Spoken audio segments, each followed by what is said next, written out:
Okay, I'm back.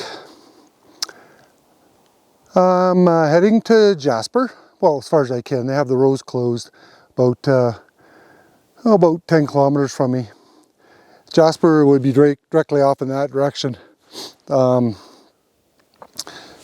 Nordegg over there and Calgary back that way. It's a beautiful day. It's probably about 10 o'clock. Maybe minus 3 or 4 degrees. A lot of snow on the ground still here. I don't have my boots on. I'm up to my knee almost with my one leg, but I'm okay. Anyhow, I wanted to stop here and show you some of the sights and welcome you to the Rocky Mountain View. I'm Lee, and I'm going to read a couple experiences to you. So here goes. I had been sick for about 2 weeks, which felt like the flu, Yvonne recalls, and I thought to myself, well, I've got to get to a doctor and just get some antibiotics. I just hadn't taken the time to do it. Yvonne Sklar didn't have the flu. She had pneumonia, and it was getting worse. I realized that my breathing was so shallow that I couldn't hear it. And I said, "What's going on, Lord?" And he said to me, "Trust me." Then Yvonne collapsed.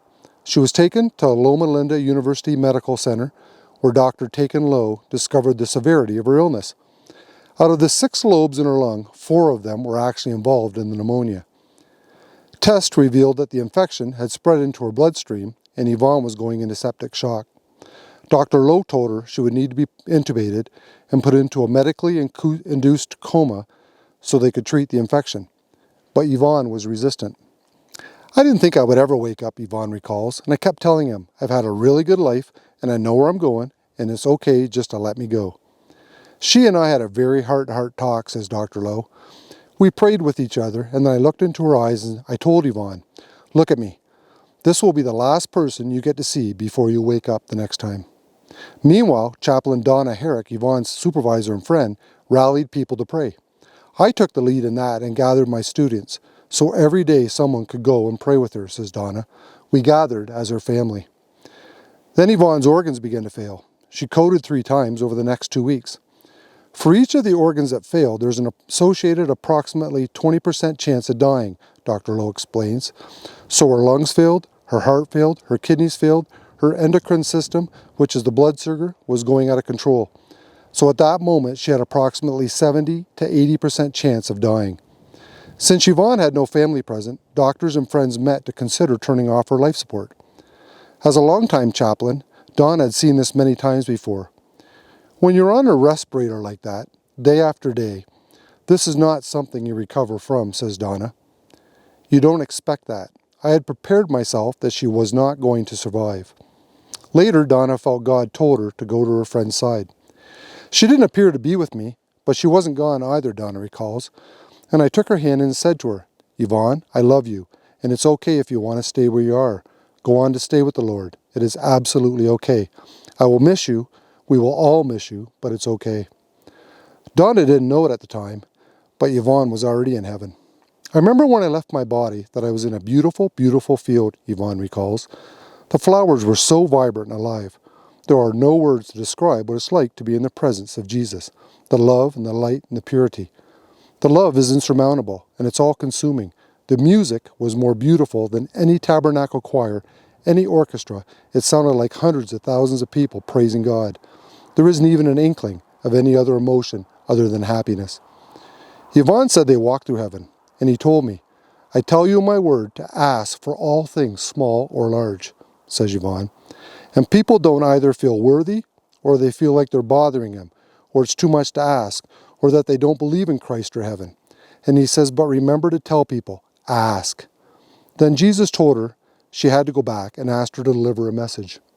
I want you to tell people everything that I've shown you, Yvonne remembers. I want you to tell them about my love, my forgiveness, and that they can come as they are. I want them to repent with a sincere heart and follow my laws. Then, 3 days before she was scheduled to be taking off life support, Yvonne woke up. What was so amazing about that was just the shift of going from death to life, says Donna. You know, just intubated, pale, just the things that happen to the human body when they're intubated that long. There's no life. And then to walk into the room, I mean, she's not up doing dances, but she was Yvonne. But very quickly, she progressed to her regular room, and then she was gone to rehab. It was amazing, amazing. Coming back was bittersweet, Yvonne says. First of all, you're in this body again, which is very cumbersome. Oh, just heard something over there.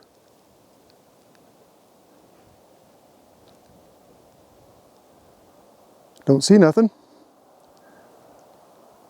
I'm assuming it's probably one of them ravens that keeps flying around. First of all, you're in this body again, which is very cumbersome and it's very limiting. In heaven, there's no limitation, and I was talking about heaven as soon as they put a little device in my throat. While Yvonne's recovery was long and difficult, she bounced back, and Dr. Lowe is astounded by her progress. Yvonne is a miracle, Dr. Lowe declares. Normally, it's very hard for a patient like her to have such a miraculous recovery, and to the point where she can go back to the community at large and kind of contribute actively. Later, Yvonne married Rick, one of the faithful friends who prayed for her recovery. Yvonne believes that she was brought back for a very special reason. I think that my entire mission on earth is to share what happened to me in heaven and how much His love is, and His forgiveness, and what it's like there, says Yvonne. I don't even have enough words or adjectives to describe it. It's just a place that I'm looking forward to going back to, and I want as many people to go with me as possible. Well, certainly nice to read about someone recovering from something like that, eh? Also found it very interesting that when she was first diagnosed as sick, she said just to let me go because her faith was so strong that she knew where she was going and she knew she was going to be okay anyhow. Just pulling my bear spray out here, just to make sure in case something does come out, that I'm ready for it. Even though I don't think there is anything like that over there. But it is noisy. Whatever it was made a pretty good noise. You may have heard that on the camera even. Anyhow, as I mentioned, spring. What is it? Middle of March almost? I can't wait for summer to get here. I can't wait to get to some of the locations I want to go to show you some of the views that you can see around here. It's just so beautiful. Also, I want to at this time too, my channel, The Rocky Mountain View, what we do is we share stories of faith with other viewers. And we ask that if you've had an experience of where your faith just maybe helped you overcome something, or perhaps an answered prayer, or perhaps something even as miraculous as Yvonne's experience, that you email it to us. Whether or not you include your name is up to you. I'll respect your wishes if you don't want me to reveal it. And then what I do is I come out into the mountains and I find beautiful locations like this, and I read your stories. And my goal, and my hope, and my prayer is that people will come to this site and read these stories, and their faith will be increased. Their faith will be strengthened and bolstered by examples of others' faith. I just think today, with the COVID, with all the personal and financial loss that everybody's suffered and had to deal with, I just would like this channel to be a source where people can go to receive strength. Anyhow, I'm going to read one more, and then I'm going to head out. I'm going to have to get a coffee into me because I'm getting a little chilly. And my foot's almost frozen. I don't know if you can see what's down there so far. Okay. 32-year-old Tristan Todd thought he had the solution to his troubles. Park on the train tracks and wait for the train to end his life. Wow. I looked down the train track and I saw a white light. Then I heard the horn of the train, and all I could see was that light. I wanted to die. I thought, this is it. At one time, it looked like Tristan had it all. He was a high school principal, had a beautiful wife and a beautiful home. Here I am, the youngest high school principal of the state, and an upstanding person in the community. There was just one problem.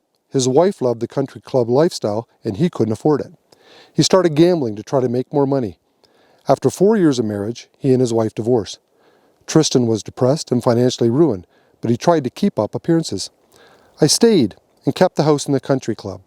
Here I am now with a 4-bedroom house, and it's only me. Eventually, Tristan found a renter, which helped pay the bills. When the new tenant offered him marijuana, Tristan decided to give it a try. He'd never even smoked a cigarette before. I was looking for a solution externally, something from the outside to take away my problems. I thought that I had found the solution with drugs. And isn't that... You're not the first person or the last person, my friend. Before long, he tried cocaine. I snorted like a couple of lines in my nose. I remember that feeling of euphoria, the high that I felt. All of a sudden, the gambling problems, the marital problems, everything disappeared. But it was only a brief moment. From snorting cocaine to smoking crack cocaine, sneaking hits all day at his school, I didn't want to interact with anyone. I didn't want to go to school. I didn't want to see kids. All I wanted to do was get a paycheck and go get some more crack. He spent all his money on drugs and was forced to move in with his parents. I saw no way out of the financial distress. I was embarrassed about the way that I handled the marriage, and truthfully, I just wanted to die. That's when Tristan decided to end his life. I wrote that suicide letter and I laid it on the bed.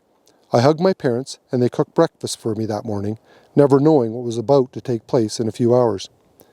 After saying goodbye to his parent, Tristan parked his car on a rural train track and waited. I remember feeling really worried about whether or not I was going to go to heaven or hell. I remember that train coming and it hit the side of my vehicle. I remember the loudest impact. The next thing he remembers is a voice from someone on the rescue team. I thought for sure I'd be dead. I was angry because I didn't die. I was in intensive care for 4 days with 2 collapsed lungs, and my ear was severed, almost coming off, and I had broken ribs. Tristan's parents met him at the hospital. They'd found his suicide note, but decided to keep his secret. I'd led a life of denial. I had survived the train wreck, but yet I wanted to keep my job. I knew that I couldn't come out and say, well, I've got a crack problem. I'll be okay in a few days. I'll be back at work. Tristan returned to his job at the school, but there were whispers that he'd actually tried to kill himself. He changed schools, trying to escape the rumors, but he couldn't outrun his addiction. I prayed in the height of my addiction, please show me how to live my life without drugs. Even though, Lord, I don't think there's a way, please show me a sign. That sign came in a most unusual way. Tristan had began taking piano lessons. His teacher held her students' recital at her church. Tristan was supposed to play Amazing Grace. I started to play it and I looked at the congregation and said, folks, I can't play the song today. I stopped playing and I went out the back door of the church. I said, Lord, I need your help and I need it now. I think it was God's time saying, now is your time. Tristan checked himself into a rehab center. He was done living the charade. He wanted a real relationship with God. That's when I felt that God had humbled me and that God had saved me. That was God's time for me to get the help that I needed to get. I knew that I was given another chance at life. God saved me from tragedy, devastation, destruction. Today, Tristan is drug-free and his depression is gone. He's also studying to become a nurse. He's amazed at how God has changed his life. The difference is today, in my relationship with Christ versus when it was before, is that I'm a stronger Christian because I have faith. I can live my life each day, acknowledge the past, live in the present, and look forward to tomorrow. Wow. That's another great story. Someone tries to give up their life, or give their life away, and discovers that God has given up on them. Love stories like that. Well, I really don't know what's over there, but it remains noisy. But anyhow, before I go, I wanted to do a pan around and do a close-up, give you guys an idea of the beauty around here and where I'm at. So, again, as I mentioned, I'm not really sure the name of that mountain. It's beautiful though, eh? I love the way the snow and the trees and the lines it makes. It's always so neat to me. Now, there was a forest fire here a few years back, and you can tell that the trees still haven't recovered, or the forest still hasn't recovered completely. But then by the same token, I've read so many articles and stories about how a forest requires fire to renew it. Some seeds won't even germinate until they've been burnt and the shells cracked on them. But also the ash, how it provides nutrients into the soil and new growth. So anyhow, there's where I'm at. You can see I'm in the middle of the trees a little bit. You can hear the highway down in the valley back there. That's a couple miles away. But there you go. I want to thank you very much for coming and joining with me today. I hope you have a wonderful spring. I hope you're enjoying the weather. I hope you're getting out there. And take care. And God bless you. Bye now.